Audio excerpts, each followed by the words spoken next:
Hello everyone, welcome back to our channel. ഇന്ന് നമ്മൾ കാണാൻ പോകുന്നത് 2024 പുറത്തിറങ്ങിയ ഒരു സ്ക്രീൻ ലൈഫ് ത്രില്ലർ മൂവിയായ CTRL അഥവാ കൺട്രോൾ എന്ന മൂവിയാണ്. സോഷ്യൽ മീഡിയയും എയും ഒക്കെ നമ്മുടെ ജീവിതത്തിൽ എത്രത്തോളം ബാഡായിട്ട് എഫക്ട് ചെയ്യുന്നു എന്ന് ഈ ഒരു മൂവിയിലൂടെ നമുക്ക് കാണിച്ചു തരുന്നു. സിനിമയുടെ തുടക്കത്തിൽ തന്നെ നായികയായ നിളയെയും നായകനായ ജോയെയും കാണിക്കുന്നു. ഇവർ രണ്ടുപേരും കോളേജ് മുതൽ ഒരുമിച്ച് പഠിച്ചവരാണ്. പിന്നീട് അവർ പ്രണയത്തിലായി. നിളയുടെ ബെസ്റ്റ് ഫ്രണ്ട് ആയിരുന്നു ബീന. കോളേജൊക്കെ കഴിഞ്ഞ ശേഷം നിളയും ജോയും ചേർന്ന് ഒരു ചാനൽ തുടങ്ങുന്നു. അവരുടെ പേരും കൂട്ടിച്ചേർത്ത് എൻജോയ് എന്നായിരുന്നു അവരുടെ ചാനലിന്റെ പേര്.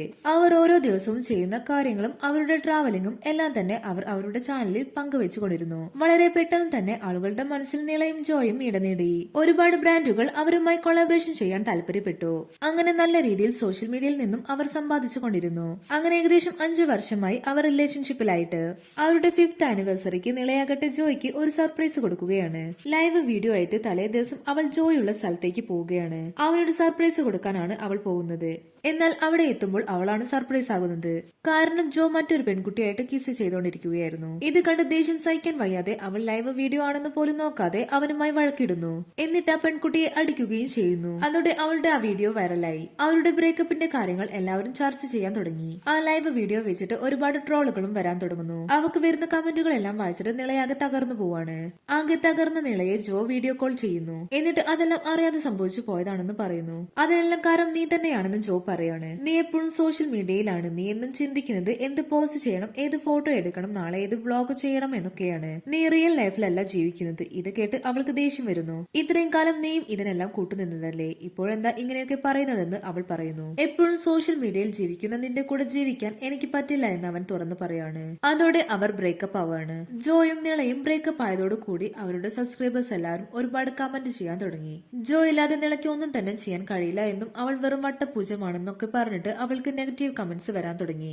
ജോ ആയിരുന്നു എഡിറ്റിംഗ് എല്ലാം ചെയ്തുകൊണ്ടിരുന്നത്. ഇതെല്ലാം ഒറ്റയ്ക്ക് അവൾക്ക് ചെയ്യാൻ കഴിയില്ല എന്ന് അവൾക്ക് മനസ്സിലായി. അവൾ തന്റെ വിഷമങ്ങൾ ബീനയോട് പറയുന്നു. ബീന ഒരു ലോയർ ആയതുകൊണ്ട് തന്നെ അവൾ വളരെ ബിസിയായിരുന്നു. നിള അന്ന് സോഷ്യൽ മീഡിയയിൽ ഒരു പോസ്റ്റ് ഇടുന്നുണ്ട്.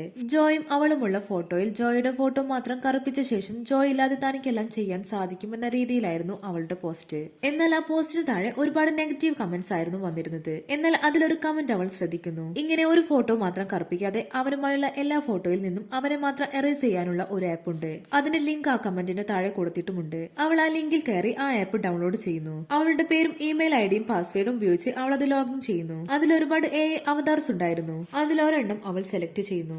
ഇനി ആ AI ആണ് അവളുടെ പ്രശ്നങ്ങളെല്ലാം മാറ്റാൻ പോകുന്നത്. എന്ത് ഹെൽപ്പാണ് താൻ ചെയ്യേണ്ടതെന്ന് അത് ചോദിക്കുന്നു. അവൾ ജോയുമായുള്ള എല്ലാ ഫോട്ടോയിൽ നിന്നും ജോയെ മാത്രം എറേസ് ചെയ്യാൻ ആവശ്യപ്പെടുകയാണ്.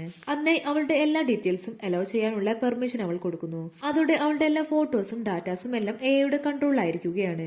ഏകദേശം 1.5 ലക്ഷത്തോളം ഫോട്ടോസും വീഡിയോസും ഉണ്ടായിരുന്നു. അതിൽ നിന്നും എല്ലാം തന്നെ ജോയെ മാത്രം എറേസ് ചെയ്ത് കളയാണ്.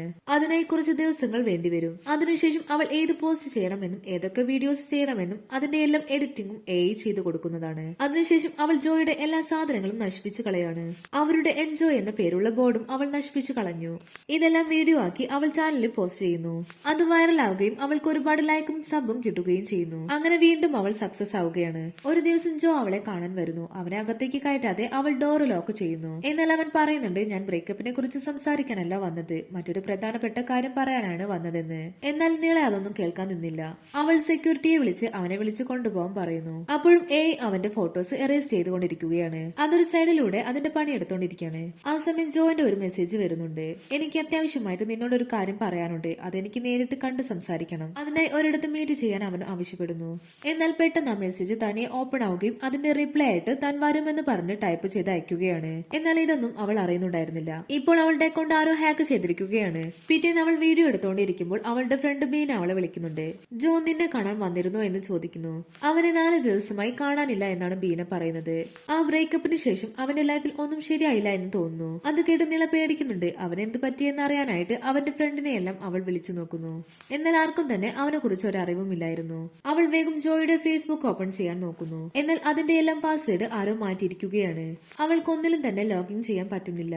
അങ്ങനെ അവൾ അന്ന് ഹോട്ടലിൽ വെച്ച് ജോയുടെ കൂടെ കണ്ട ആ പെൺകുട്ടിയുടെ അക്കൗണ്ടിൽ കയറി നോക്കുന്നു. അങ്ങനെ അവളെ കോണ്ടാക്ട് ചെയ്യുമ്പോഴാണ് ഒരുപാട് സത്യങ്ങൾ അവൾ മനസ്സിലാക്കുന്നത്. ജോ ഉൾപ്പെടെയുള്ള ഒരു ഗ്രൂപ്പിനെ കുറിച്ച് അവൾ സംസാരിക്കുന്നു. ആ ഒരു ഗ്രൂപ്പ് ഒരുപാട് സോഫ്റ്റ്വെയർ ഡെവലപ്പ് ചെയ്യുന്ന കമ്പനിയുടെ ഗ്രൂപ്പായിരുന്നു. അവരുടെ ഗ്രൂപ്പിൽ മന്ത്ര എന്ന പേരുള്ള കമ്പനിയുടെ ഒരു ഡാറ്റ അനലിസ്റ്റ് കൂടി ഉണ്ടായിരുന്നു. കരൺ എന്നായിരുന്നു അവന്റെ പേര്. അവൻ പറയുന്നത് ആ കമ്പനി ഒരു യൂണിക്കോൺ എന്ന പേരിൽ വലിയൊരു പ്രൊജക്ട് നടത്തുന്നുണ്ട്. അതിലെല്ലാവരുടെയും ഡാറ്റാസും വീഡിയോസും ചാറ്റും ഫോട്ടോസും എല്ലാം തന്നെ അവർ മറിച്ച് വിൽക്കുകയാണ് ചെയ്യുന്നത്. ഈ മന്ത്ര എന്ന പേരുള്ള കമ്പനിക്ക് ഒരുപാട് ഷോപ്പിംഗ് ആപ്പുകളും സൈറ്റുകളും ഒക്കെ ഉണ്ട്. അതിലെല്ലാം ലോഗിൻ ചെയ്യുന്ന ആളുകളുടെ കംപ്ലീറ്റ് ഡാറ്റാസും അവർ ശേഖരിക്കുകയും അത് മറിച്ചു വിൽക്കുകയും ചെയ്യുന്നു. എന്നാൽ ഇതെല്ലാം പുറത്തു കൊണ്ടുവരാൻ ജോ ആഗ്രഹിച്ചിരുന്നു. പക്ഷെ അതിനുശേഷം എന്തൊക്കെയോ സംഭവിച്ചു. നീ ഇതിൽ നിന്നുമെല്ലാം വിട്ടു നിൽക്കുന്നതാണ് നല്ലതെന്ന് ആ പെൺകുട്ടി അവളോട് പറയുകയാണ്. നില അതിനെക്കുറിച്ച് കൂടുതൽ അന്വേഷിക്കാനായി ജോയുടെ പഴയ ലാപ്ടോപ്പ് എടുത്തു നോക്കുന്നു. അതിൽ കരുണുമായി ജോ ചാറ്റ് ചെയ്തതെല്ലാം അവൾ കാണുന്നു. കൂടാതെ ഒരുപാട് ഫയൽസും അതിലുണ്ട്. അവൾ ഇതെല്ലാം നോക്കിക്കൊണ്ടിരിക്കുമ്പോൾ പെട്ടെന്ന് ഒരു നോട്ടിഫിക്കേഷൻ വരുന്നു. അത് ജോയുടെ മരണ വാർത്തയായിരുന്നു. അത് കണ്ട് അവൾ ആകെ തകർന്നു പോവാണ്. ജോയുടെ ഡെഡ് ബോഡി ഒരിടത്തു നിന്നും കണ്ടെത്തിയെന്ന് പറഞ്ഞ ന്യൂസ് ആയിരുന്നു അത്. അതിനുശേഷം എല്ലാവരും പറയുന്നത് ബ്രേക്കപ്പിന് ശേഷം ജോ ആത്മഹത്യ ചെയ്തതാണെന്നാണ്. അതിനെക്കുറിച്ച് കൂടുതൽ അന്വേഷിക്കാൻ വേണ്ടി അവൾ അവന്റെ ഫയൽ ഓപ്പൺ ചെയ്തപ്പോൾ അതിലൊരു വീഡിയോ കാണുന്നുണ്ട്. അതിൽ അവൻ പറയുന്നത് ഇങ്ങനെയായിരുന്നു: ഞാൻ മരിച്ചതിന് ശേഷമായിരിക്കാം ചിലപ്പോൾ നിങ്ങൾ ഈ വീഡിയോ കാണുന്നത്. എന്റെ മരണത്തിന് ഉത്തരവാദി മന്ത്ര എന്ന് പറയുന്ന കമ്പനിയാണ്. കരണിനെ കൊന്നതും അവർ തന്നെയാണ്. അവർ യൂണിക്കോൺ എന്ന് പറയുന്ന വലിയൊരു പ്രോജക്ട് നടത്താൻ ഉദ്ദേശിക്കുന്നുണ്ട്. അതിലൂടെ ജനങ്ങളുടെ മുഴുവൻ ഡാറ്റകളും അവർ ശേഖരിക്കും. എല്ലാത്തിന്റെയും പാസ്വേഡ് അവർ സ്വന്തമാക്കും. ഇപ്പോൾ അവർ ഒരു ആപ്പ് കൂടി ലോഞ്ച് ചെയ്തിട്ടുണ്ട്. കൺട്രോൾ എന്നാണ് അതിന്റെ പേര്. ഒരു എയുടെ സഹായത്തോടു കൂടി നിങ്ങളുടെ ലൈഫ് കൺട്രോൾ ചെയ്യുന്ന രീതിയാണ് ആ ആപ്പിലുള്ളത്. നിങ്ങൾ അത് ലോഗിൻ ചെയ്ത് കഴിഞ്ഞാൽ എല്ലാ ഡാറ്റകളും ആ ആപ്പ് സ്വന്തമാക്കും. അവരിപ്പോൾ ആ ലോഞ്ച് ചെയ്തിരിക്കുന്ന ആപ്പ് വളരെ ഡേഞ്ചർ ആണ്. കാരണം നിങ്ങൾ സംസാരിക്കുന്ന കാര്യങ്ങൾ പോലും അതിന് മാറ്റി പറയാൻ സാധിക്കും. നിങ്ങളുടെ ഫേസ് കംപ്ലീറ്റ് ആക്സസ് ചെയ്ത് ഫോൺ വീഡിയോ ഉണ്ടാക്കുകയും ഏതെങ്കിലും ക്രൈം ചെയ്യുന്ന വീഡിയോ ഉണ്ടാക്കുകയും ഒക്കെ ചെയ്യും. ഇതൊന്നും തെളിയിക്കാൻ തന്നെ ആർക്കും പറ്റില്ല. ഇതെല്ലാം കേട്ടതും നിളഞ്ഞെട്ടി പോവാണ്. കാരണം അവൾ ഇത്രയും ദിവസം ഉപയോഗിച്ചുകൊണ്ടിരുന്ന ആ ആപ്പിനെ പറ്റിയാണ് അവൻ ഇപ്പോൾ സംസാരിച്ചു കൊണ്ടിരിക്കുന്നത്. പേടിച്ചു പോയ അവളാകട്ടെ പെട്ടെന്ന് തന്നെ ആ ആപ്പിൽ ലോഗൌട്ട് ചെയ്യാണ്. ശേഷം അവൾ ആ വീഡിയോ അവളുടെ ചാനലിൽ അപ്ലോഡ് ചെയ്യുന്നു.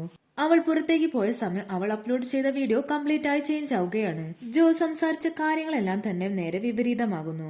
ജോയുടെ മരണത്തിന് കാരണം നിളയാണെന്നും അവൾ കാരണമാണ് താൻ ആത്മഹത്യ ചെയ്തെന്നും ഒക്കെയാക്കി മാറ്റിയിരിക്കുകയാണ് ആ വീഡിയോ. അവളുടെ അക്കൗണ്ട് ഫുള്ളായി ഹാക്ക് ചെയ്തിരിക്കുന്ന കാര്യം അവൾക്ക് അറിയില്ലായിരുന്നു. അവൾ തിരിച്ചു വന്നപ്പോഴേക്കും ആ വീഡിയോ അപ്ലോഡ് ആയി കഴിഞ്ഞിരുന്നു. അതിലെ കണ്ടന്റ് മാറിയ വിവരം അവൾ അറിഞ്ഞിരുന്നില്ല. അതോടെ വീഡിയോ വൈറലാവുകയും ഒരുപാട് നെഗറ്റീവ് കമന്റ്സ് എല്ലാം വരുകയും ചെയ്തു. സോഷ്യൽ മീഡിയ മുഴുവനും അവൾക്കെതിരെ തിരിഞ്ഞു. അവളുടെ ഫോളോവേഴ്സിനെ എല്ലാം തന്നെ അവൾക്ക് നഷ്ടപ്പെട്ടു. എല്ലാവരും അവളെ കുറിച്ച് നെഗറ്റീവ് മാത്രമാണ് പറഞ്ഞുകൊണ്ടിരിക്കുന്നത്. അങ്ങനെ അവളെ പോലീസ് അറസ്റ്റ് ചെയ്ത് കൊണ്ടുപോയി. ജോ ഉൾപ്പെടെ മറ്റെല്ലാവരുടെയും മരണത്തിന് കാരണം മന്ത്രയാണെന്ന് പറഞ്ഞ് അവൾ കേസ് കൊടുത്തിരുന്നു. എന്നാൽ അവൾ കൊടുത്ത ആ കേസ് പിൻവലിച്ചില്ലെങ്കിൽ അവളുടെ ജീവിതം അവർ ഇല്ലാതാക്കുമെന്ന് പറഞ്ഞ് ഭീഷണിപ്പെടുത്തുകയാണ്. മറിച്ച് അവൾ ആ കേസ് പിൻവലിക്കുകയാണെങ്കിൽ നിന്നെപ്പറ്റി നടക്കുന്ന എല്ലാ നെഗറ്റീവ് കാര്യങ്ങളും ഞങ്ങൾ സോഷ്യൽ മീഡിയയിൽ നിന്നും ഡിലീറ്റ് ചെയ്യാം. നിന്റെ ജീവിതം പഴയതുപോലെ തന്നെയാകും. നീ സമ്പാദിച്ച പണം മുഴുവനും നിനക്ക് തന്നെ എടുക്കാം. മറിച്ച് നീ കേസിന് പോവുകയാണെങ്കിൽ നിന്റെ എല്ലാ ക്യാഷും നഷ്ടപ്പെടും. ഈ ജയിലിൽ തന്നെ നീ തുടരേണ്ടി വരും എന്നൊക്കെയാണ് അവർ പറയുന്നത്. പിന്നീട് കാണിക്കുന്നത് കുറച്ച് ദിവസങ്ങൾക്ക് ശേഷമാണ്. അവരുടെ ആ ഓഫർ അവൾ സ്വീകരിക്കുകയും അച്ഛന്റെ ചെറിയൊരു ബേക്കറിയിൽ അവൾ ജോലിക്ക് കയറുകയും ചെയ്തു. അവളുടെ സോഷ്യൽ മീഡിയ ലൈഫിൽ നിന്നും അവൾ മാറി നിന്നു. അവളുടെ മുഖം പലർക്കും അറിയാവുന്നത് കൊണ്ട് അവൾ മാസ്ക് ധരിച്ചാണ് ആളുകളുടെ മുന്നിൽ നിൽക്കുന്നത്. എന്നിട്ടും പലരും അവളെ തിരിച്ചറിഞ്ഞു. അവൾക്ക് ജീവിതത്തിൽ സന്തോഷിക്കാൻ പോലും കഴിയാതെയായി. ആപ്പിന്റെ പരസ്യങ്ങളെല്ലാം നഗരത്തിൽ നിറഞ്ഞു നിന്നു. അതെല്ലാം നോക്കി നിൽക്കുന്നിടത്ത് വെച്ച് ഈ ഒരു സിനിമ അവസാനിക്കുന്നു. അപ്പോൾ വീഡിയോ ഇഷ്ടമായാൽ ലൈക്ക് ചെയ്യാനും ചാനൽ സബ്സ്ക്രൈബ് ചെയ്യാനും മറക്കല്ലേ.